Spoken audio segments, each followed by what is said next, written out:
Hello everybody, today we're gonna see how to review a game or analyze a game on chess.com.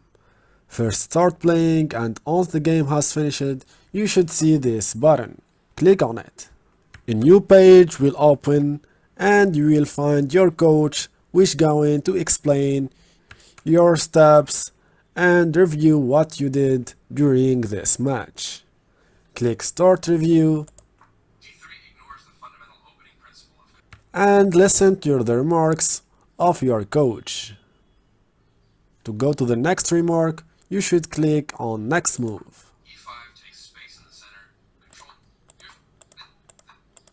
Well done, an excellent move.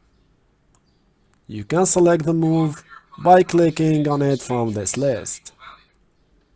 And yeah, you have successfully reviewed your game with a coach. If you like this tutorial, please subscribe to the channel, like the video, and peace.